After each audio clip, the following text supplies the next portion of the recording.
Kabarin, kabar terkabar.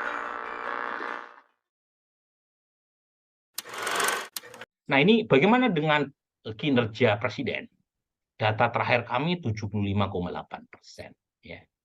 Jadi ini survei awal November, akhir Oktober, awal November masih lumayan 75,8%. Meskipun memang dibanding survei bulan Juni saat itu 81%, ya, tetapi di tengah kondisi sekarang masih mendapatkan perolehan 75,8% masih oke.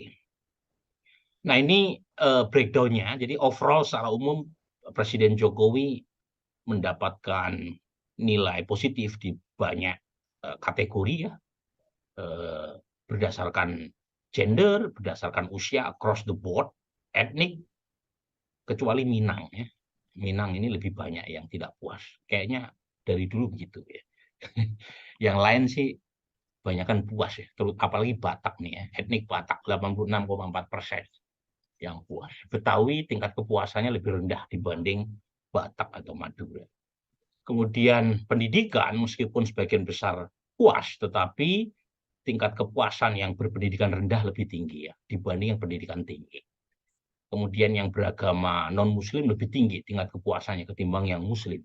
Meskipun yang muslim juga 73% puas. Gitu, kemudian saya lewatin aja gitu ya. Ini berdasarkan desa kota, warga desa lebih puas ketimbang perkotaan. Ya, bedanya cukup lumayan. Kemudian mereka yang tinggal di Banten dan Sumatera tingkat kepuasannya lebih rendah dibanding warga di wilayah lain, terutama Jateng, Jatim, tingkat apalagi Maluku, Papua ya, tingkat kepuasannya besar sekali ya, di atas 80%. Nah, yang sebelah kanan ini, jadi evaluasi sosiotropik, ekonomi nasional, politik nasional, keamanan nasional, itu menunjukkan pola yang menarik.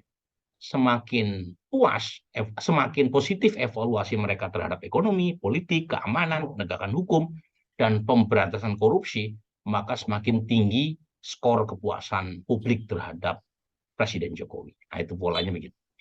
Sebaliknya, meskipun beberapa variabel tetap di atas 50%, ya, apa namanya, skor kepuasannya, tetapi kalau mengatakan buruk, itu tingkat kepuasan terhadap presiden juga lebih buruk karena kan udah diputus. Nah, sekarang setuju tidak setuju Pak Jokowi dan PDI Perjuangan sedang tidak baik. Sebagian besar setuju.